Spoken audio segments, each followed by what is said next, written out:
Hello class 11th। In this video हम last topic को पढ़ने वाले हैं न्यूक्लियस। न्यूक्लियस सबसे पहले डिस्कवर किया गया था by the Robert brown in 1831।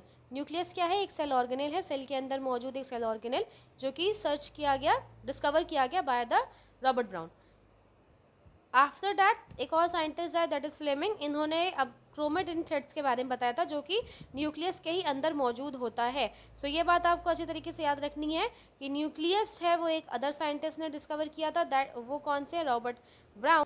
After the Robert brown एक न्यू साइंटिस्ट है फ्लेमिंग, जिन्होंने जो स्ट्रेनिंग की प्रोसेस होती है, न्यूक्लियस की स्ट्रेनिंग जब की, तो उन्हें वहाँ पर एक और सेल ऑर्गेनल एक और उसका पार्ट मिला जो कि एक क्रोमेटिन, जिसको फ्लेमिंग ने यहाँ पर रिसर्च की, उसके बारे में पता किया।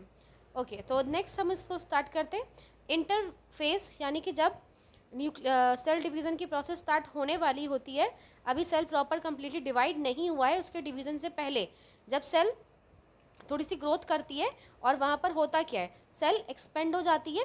सेल इन द सेंस जो न्यूक्लियस है, न्यूक्लियस एक्सपेंड हो जाती है और न्यूक्लियस इलेबोरेट होने लगती है, और यहाँ पर जो न्यूक्लियो प्रोटीन होते हैं वो न्यूक्लियो प्रोटीन फाइबर्स बनाते हैं, न्यूक्लियो प्रोटीन फाइबर्स, और जिसे हम क्या बोलते हैं? क्रोमेटिन थ्रेड्स बोलते हैं। आफ्टर क्रोमेटिन थ्रेड्स के साथ साथ यहाँ पर एक न्यूक्लियर मैट्रिक्स मौजूद होता है और वन और मोर स्फेरिकल बॉडीज मौजूद होती है, जिसे न्यूक्लियाई बोला जाता है। जब सेल है, ये न्यूक्लियस है, इसमें अभी कोई ग्रोथ नहीं हो रही है, कोई डिवीज़न वाली प्रोसेस नहीं है, बट जब डिवीज़न वाली प्रोसेस स्टार्ट होने वाली होती है तो उसके पहले क्या होती है, सेल थोड़ी सी एक्सपेंड हो जाती है, बढ़ने लगती है, और उस दौरान यहाँ पर आपको कुछ थ्रेड्स लाइक स्ट्रक्चर दिखाई देंगे जिन्हें हम क्रोमेटिन थ्रेड बोलते हैं। एक न्यूक्लियर मैट्रिक्स दिखाई देता है, बहुत कंडेंस मैट्रिक्स हमें दिखाई देता है, ऑल्सो कुछ स्फेरिकल बॉडीज हमें दिखाई देती है जिसे कि न्यूक्लियोलाई बोला जाता है।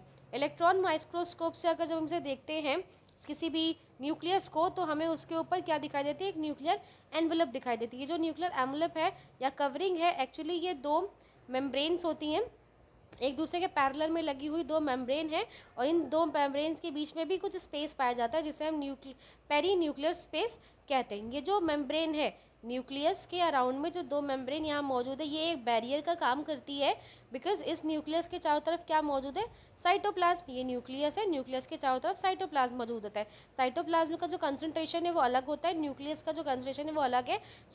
ये एक बैरियर का काम करता है, जिससे कि फर्स्ट तो क्या होगा कि किसी भी तरह की इंटरमिक्सिंग ना हो जाए आपस में। ऑल्सो कुछ मटेरियल्स हैं जो पास होने वाले होते हैं, उनको भी टिक करने का वो काम करता है। तो एक डिफरेंस बना रहे बिटवीन दैम, बिकॉज दोनों के कंसंट्रेशन में बहुत डिफरेंस होता है, तो ये क्या करता है? बैरियर का यहाँ पर काम करता है। ऑल्सो और किसके बीच में बैरियर का काम है? तो आपको पता है कि न्यूक्लियस और साइटोप्लाज्म के बीच में न्यूक्लियस का, क्योंकि इसके दोनों के बीच में जो मटेरियल्स मौजूद होते हैं उनके लिए एक बैरियर का काम करता है। आउटर मेम्ब्रेन जो यहाँ पर है वो उससे न्यूक्लियस है, उसकी जो आउटर मेम्ब्रेन है उससे कुछ कंटिन्यूअस कुछ रेटिकुलेट या कंटिन्यूअस कुछ फ्लैट स्ट्रक्चर आपको दिखाई देते हैं, जिसे हम एंडोप्लाज्मिक रेटिकुलम बोलते हैं। एंडोप्लाज्मिक रेटिकुलम के ऊपर हमें राइबोसोम्स दिखते हैं। तो एंडोप्लाज्मिक रेटिकुलम क्या है, कैसा स्ट्रक्चर होता है, ये सब हम सारी चीज़ें भी डिस्कस कर चुके हैं। आफ्टर दैट ये जो मेम्ब्रेन आपको दिखाई दे रही है, उस मेम्ब्रेन पर कि कुछ प्लेसेस पे जो न्यूक्लियर एनवलप है वहाँ पर हमें कुछ माइन्यूट से पोर्स दिखाई देते हैं, और ये पोर्स एक्चुअली जो दो सेल मेम्ब्रेन है इनके आपस में फ्यूज़न होने की वजह से, दो मेम्ब्रेन फ्यूज़ होती हैं, तो वहाँ पर कुछ पोर्स लाइक स्ट्रक्चर बन जाते हैं जिन्हें हम क्या बोलते हैं? न्यूक्लियस पोर। ये पोर क्या करते हैं? जो भी मूवमेंट है, यानी जो सेल है, सेल के अंदर डीएनए का फॉर्मेशन होता है, डीएनए से फिर डीएनए रेप्लिकेशन होता है, डीएनए रेप्लिकेशन से आरएनए सिंथेसिस होता है। ये सारी जो प्रोसेस है उसमें आरएनए जब वहाँ बन जाता है तो आरएनए सिंथेसाइज हो गया। आफ्टर दैट आरएनए को प्रोटीन मॉलिक्यूल्स तक या प्रोटीन सिंथेसिस राइबोसोम्स में होती है, तो वहाँ तक ले जाने का जो काम होता है उसके लिए आरएनए को सेल से बाहर आना होता है। मूवमेंट ऑफ आरएनए, आरएनए का जो मूवमेंट है, ऑल्सो प्रोटीन मॉलिक्यूल्स किस तरीके से मूव कर रहे हैं, सिंथेसिस होते हैं, तो उनको एक डायरेक्शन प्रोवाइड करना, और साइटोप्लाज्म से न्यूक्लियस और न्यूक्लियस से साइटोप्लाज्म के बीच में उनका मूवमेंट, यानी कि जो प्रोटीन्स का फॉर्मेशन हुआ है, ऑल्सो जो आरएनए का फॉर्मेशन हुआ है, उनका मूवमेंट होता है, तो उसे साइटोप्लाज्म से न्यूक्लियस में और न्यूक्लियस से साइटोप्लाज्म में उस मूवमेंट में हेल्प करती है न्यूक्लियस पोर। आफ्टर दैट बताया गया कि बहुत सारे नॉर्मली, तो हमने ये देखा है कि नॉर्मली जो न्यूक्लियस है पर एक सेल में एक ही न्यूक्लियस मौजूद होता है, बट ऐसे भी बहुत सारे एग्जाम्पल्स हमने देखे जहाँ पर एक से ज़्यादा न्यूक्लियस मौजूद होता है। कुछ ऐसे भी ऑर्गेनिज्म है जिसमें न्यूक्लियस नहीं होता, जैसे इरेथ्रोसाइट्स ऑफ मैनी मैमल्स के में जो आरबीसी होती हैं उनमें जो मैच्योर फॉर्म में हो जाती है, कंप्लीट एक मैच्योर आरबीसी, तो उसमें कोई भी सेल आपको सेंटर या न्यूक्लियस, सॉरी सेल नहीं, न्यूक्लियस वहाँ पर आपको बिल्कुल नहीं दिखाई देती। सो ये सब एग्जांपल्स। ऑल्सो सीव सेल्स जो होती है, सीव ट्यूब सेल्स होती हैं वेस्कुलर प्लांट्स में, प्लांट्स के अंदर होती है, उनमें भी हमें कोई न्यूक्लियस नहीं दिखाई देता। तो ये बहुत सारे एग्जाम्पल्स हैं जिनमें आपको बताया कि मैच्योर फॉर्म में वहाँ पर न्यूक्लियस नहीं होता। ऑल्सो न्यूक्लियस के अंदर एक मैट्रिक्स रीजन मौजूद होता है जिसे कि हम क्या बोलते हैं, न्यूक्लियर मैट्रिक्स, या फिर हमें न्यूक्लियोप्लाज्म बोलते हैं, जिसके अंदर न्यूक्लियोलस होता है और क्रोमेटिन थ्रेड वहाँ पे मौजूद होते हैं। ये न्यूक्लियाई कैसा होता है, स्फेरिकल शेप में होता है और न्यूक्लियोप्लाज्म के अंदर मौजूद होता है। न्यूक्लियोप्लाज्म जहाँ पे न्यूक्लियोलस मौजूद है, ये एक कंटिन्यूअस, एक बहुत थिक कंटेंट होता है, बहुत ज़्यादा ही थिक स्ट्रक्चर्स होता है जो कि कंटिन्यूअस कहाँ पे जनरेट होता रहता है, न्यूक्लियोप्लाज्म के अंदर जनरेट होता रहता है, और इस पर कोई भी मेम्ब्रेन स्ट्रक्चर नहीं मौजूद है, कोई भी मेम्ब्रेन बाउंड स्ट्रक्चर यहाँ पर मौजूद नहीं है।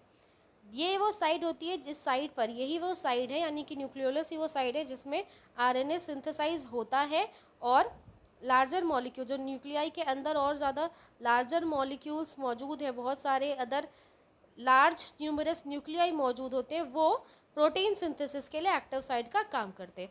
ठीक है, तो जो न्यूक्लियाई मौजूद होता है, वो जो न्यूक्लियाई मौजूद है यहाँ पर, वो यहाँ पर आरएनए के लिए, आरएनए सिंथेसिस के लिए एक्टिव साइट का काम करते हैं, और जो लार्जर न्यूक्लियाई मौजूद होते हैं वो प्रोटीन सिंथेसिस के लिए एक्टिव साइट का वर्क करते हैं। नेक्स्ट, अगर आपको थोड़ा सा पता होगा about the interface of nucleus की जब इंटरफेस होती है तो वहाँ पर कुछ लूज और इंस्टिट्यूशंस का आपको एक नेटवर्क दिखाई देगा, क्रोमेटिन थ्रेड्स, क्रोमेटिन फाइबर्स के ऐसे बहुत सारा नेटवर्क आपको वहाँ पे दिखाई देता है। एक सेल है यहाँ पे, बहुत सारा, एक cell in the cell nucleus है, न्यूक्लियस के अंदर इस तरीके से क्रोमेटिन थ्रेड दिखाई देते हैं, क्रोमेटिन फाइबर्स दिखाई देते हैं, जो कि किसके बने होते हैं, न्यूक्लियो प्रोटीन फाइबर्स के मिलकर बने होते हैं, न्यूक्लियो प्रोटीन के मिलकर बने हुए फाइबर्स होते हैं, जिन्हें हम क्या बोलते हैं, क्रोमेटिन बोलते हैं। बट जब क्या होता है, सेल डिवीज़न की प्रोसेस होने वाली होती है, सेल डिवीज़न प्रोसेस अभी नहीं हुए, सेल डिवीज़न की प्रोसेस स्टार्ट होने वाली होती है, तो इन सेल क्रोमेटिन थ्रेड से क्रोमोसोम्स बन जाते हैं इन द न्यूक्लियस। जब तक सेल डिवीज़न नहीं है तब तक आपको वहाँ पे क्रोमेटिन थ्रेड दिखाई दे रहा है। मैंने पहले से बताया था कि जो इंटरफेस वाली स्टेज होती है जहाँ पर अभी कोई सेल डिवीज़न स्टार्ट नहीं हुआ है, लेकिन स्टार्ट होने से पहले वो क्रोमेटिन थ्रेड के रूप में वहाँ रहता है। जब सेल्स में डिवीज़न स्टार्ट होने लगता है तो ये थ्रेड्स क्या होते हैं, क्रोमेटिन थ्रेड्स कंडेंस हो जाते हैं, आपस में कंडेंस होकर क्रोमोसोम्स का फॉर्मेशन करते हैं, जिससे कि आगे सेल डिवीज़न होता है।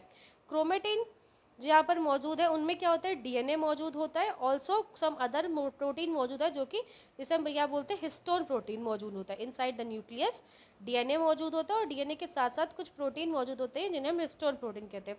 कुछ अदर नॉन हिस्टोन प्रोटीन्स भी मौजूद होते हैं और ऑल्सो आरएनए भी वहाँ पर मौजूद होता है।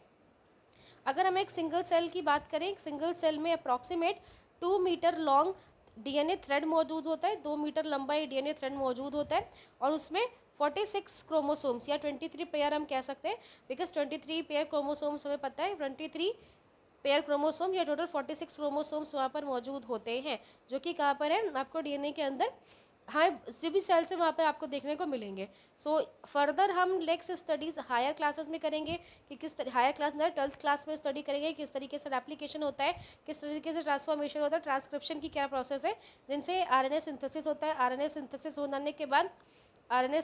होने के बाद फिर वो प्रोटीन्स का फॉर्मेशन करता है। तो ये सारी चीज़ें हम नेक्स्ट क्लास, जो हमारी 12th क्लास है, उसमें हम पढ़ेंगे। एवरी क्रोमोसोम, हर एक क्रोमोसोम्स में क्या होता है, एक इसेंशियल क्रोमोसोम्स में प्राइमरी कंस्ट्रक्शन होता है, तो वहाँ पर एक सेंट्रोमियर का फॉर्मेशन होता है, एंड जो सेंट्रोमियर होते हैं वो both sides cells on the side मौजूद होते हैं। ऑल्सो यहाँ पर एक डिश शेप स्ट्रक्चर मौजूद है जिसे हम किनेटोसोर्स बोलते हैं। सो यहाँ पर क्या होगा, सेंट्रोमियर्स मौजूद होते हैं ऑन द बोथ साइड, यहाँ पे सेंट्रोमियर्स मौजूद है, सेंट्रोमियर्स के बीच में किनेटोसोर्स मौजूद होते हैं जो कि इनको आपस में जोड़ने का काम करते हैं।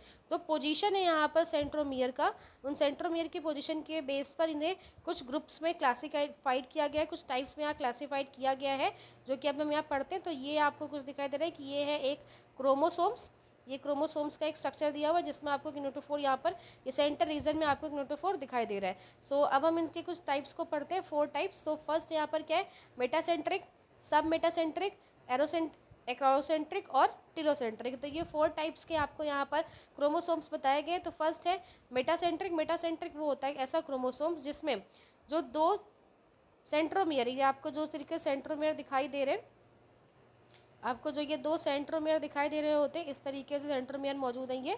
तो जो सेंट्रोमियर होते हैं ये 2 इक्वल हाफ से मौजूद होते हैं। मतलब जो यहाँ पर किनेटोसोर्स मौजूद है वो एकदम मतलब सेंटर रीजन पे मौजूद होता है, और जो भी 2 इक्वल आर्म्स है इसकी वो इक्वल शेप्स में डिवाइडेड होती हैं। सो उसे हम क्या बोलते हैं, मेटासेंट्रिक। अगर हम इसका एग्जांपल देखें तो ये आपको एग्जांपल दिखाई दे रहा है, जो सबसे लास्ट का स्ट्रक्चर आपको दिख रहा है, जिसमें सेंटर रीजन पे यहाँ पे एक न्यूक्लियोसोर्स मौजूद है और यहाँ पर इसकी एक आर्म और यहाँ पर भी एक आर्म मौजूद है, और दोनों क्या है, इक्वल डिस्टेंस पे है, इक्वल है साइज में, आपको इक्वल से दिखाई दे रहे हैं। सो इन्हें हम क्या बोलते हैं, सब सेंट्रिक क्रोमोसोम्स बोलते हैं। नेक्स्ट सब मेटासेंट्रिक, पहले वाला मेटासेंट्रिक था, अब सब मेटासेंट्रिक। तो सब मेटासेंट्रिक क्रोमोसोम्स क्या होता है, जिसमें क्रोमोसोम्स एक एंड की तरफ थोड़ा सा इनक्लोज जाता है, एक एंड जो अभी आपने 2 एंड देखे उसमें एक एंड की तरफ वो थोड़ा सा और मूव कर जाता है, जिसकी वजह से एक आर्म थोड़ी सी बड़ी हो जाती है और एक आर्म उनके कंपैरिजन में छोटी होती है। तो सब मेटासेंट्रिक बोलते हैं। जिस तरीके से आपने यहाँ पर देखा, पहले हमने देखा मेटासेंट्रिक को, that is metacentric. After that आप सब मेटासेंट्रिक को देखिए कि जो इसमें सेंट्रोमियर्स है, जो आपको यहाँ पे सेंट्रोमियर्स दिखाई दे रहे हैं, ये सेंट्रोमियर्स क्या है, थोड़ा सा एक एक्सेस एक आर्म की तरफ थोड़ा सा शिफ्ट हो गए, और ये एक आर्म की तरफ शिफ्ट हो जाने की वजह से एक आर्म इसकी बड़ी हो जाती है, दूसरी आर्म थोड़ी सी छोटी हो गई है, तो इसे हम क्या बोलते हैं, सब मेटासेंट्रिक। आफ्टर दैट इसके बाद एक और आपको यहाँ पर नेक्स्ट टाइप है, उसमें क्या होता है, in the case of acrocentric, उसमें जो क्रोमोसोम्स हैं उनमें जो सेंट्रोमियर्स है वो थोड़ा सा जो एक एंड है उसकी तरफ और शिफ्ट हो जाता है, और शिफ्ट होने की वजह से एक जो आर्म है वो बहुत ज़्यादा छोटा हो जाता है और एक आर्म बहुत ज़्यादा बड़ा हो जाता है। तो इसे हम क्या बोलते हैं, एक्रोसेंट्रिक, जो कि जिस तरीके से आपको यहाँ पर दिखाई दे रहा है इन थर्ड फिगर कि जो सेंट्रोमियर है वो और ज़्यादा शिफ्ट हो गया, जिसकी वजह से ये आर्म बहुत ज़्यादा लंबी हो गई और ये आर्म बहुत ज़्यादा छोटी हो गई। सेकंड में आपने क्या, फर्स्ट तो पहले क्या था कि इक्वली डिवाइडेड है, प्रॉपर इक्वल डिस्टेंस, दूसरा थोड़ी सी शिफ्ट हुई है, तो ये अभी ये बहुत ज़्यादा लंबी नहीं हुई है, ये बहुत ज़्यादा छोटी नहीं है, हल्का सा डिफ्रेंशिएशन आपको देखने को मिलेगा। बट इन द थर्ड आपको जो एग्रोसेंट्रिक दिखाई दे रहा है वहाँ पर एक आर्म बहुत लंबी है, दूसरी आर्म बहुत छोटी हो गई है। आफ्टर द जो टीलोसेंट्रिक क्रोमोसोम्स होता है उसमें जो सेंट्रोमियर है वो तो आपको टर्मिनल रीजन पे ही दिखाई देगा। टर्मिनल रीजन मतलब ये दूसरी आर्म जो आपको यहाँ पर दिखाई दे रही है, जो कि बहुत शॉर्ट हो गई है, और उसके just terminal just last point पर ही हमें सेंटर में दिखाई दे रहा है, और एक आर्म आपको काफ़ी लॉन्ग दिखाई दे रही है। तो इस तरीके से यहाँ पर 4 टाइप्स बताए गए क्रोमोसोम्स के, जो कि किस पे बेसिस है, उनकी जो लेंथ है यहाँ पर, और क्रोमोसोम जो सेंट्रोमियर मौजूद है वो जिस तरीके से यहाँ पर लोकेटेड होता है। ऑल्सो अगर आप देखें तो इस क्रोमोसोम में कुछ सैटेलाइट्स मौजूद है। सैटेलाइट्स हम अभी आगे देखते हैं कि ये क्या होती हैं। सो समटाइम्स क्या होता है कि कुछ क्रोमोसोम्स होती हैं वो नॉन स्टेन स्ट्रक्चर्स होते हैं, यानी कि कुछ secondary structures, secondary constructive structures होते हैं, कंस्ट्रक्शन स्ट्रक्चर्स जो कि नॉन स्टेनिंग होती है, जिनकी स्टेनिंग प्रॉपर तरीके से नहीं हो पाती है, और वो आपको कहाँ पे दिखाई देंगे, क्रोमोसोम के हेड के रीजन या फिर क्रोमोसोम्स में आपको उस तरह के रीजन दिखाई देते हैं। ये जो रीजन एक बहुत स्मॉल फ्रेगमेंट होता है, और इसी फ्रेगमेंट को हम क्या बोलते हैं, सैटेलाइट बोलते हैं, जिससे सैटेलाइट के रूप में आपको यहाँ पर दिखाई दे रहा है, जो कि ये नॉन स्टेन सब्सटेंस है, ये स्टेन नहीं हो रहे हैं और आपको क्रोमोसोम्स के ऊपर इस तरीके से दिखाई देते हैं, तो इन्हें हम क्या बोलते हैं, सैटेलाइट बोलते हैं। ओके, लास्ट माइक्रोबॉडीज़ को, जैसी माइक्रोबॉडीज़ होती हैं इनसाइड बहुत सी ऐसी मेम्ब्रेन्स है कुछ माइन्यूट वेसल्स के फॉर्म में, जिन्हें हम माइक्रोबॉडीज़ कहते हैं, और इन माइक्रोबॉडीज़ में बहुत सारे एंजाइम्स होते हैं जो कि प्लांट और एनिमल दोनों ही सेल में मौजूद होते हैं। तो फ्रॉम हेयर हमारा ये chapter the cell unit of life is completed.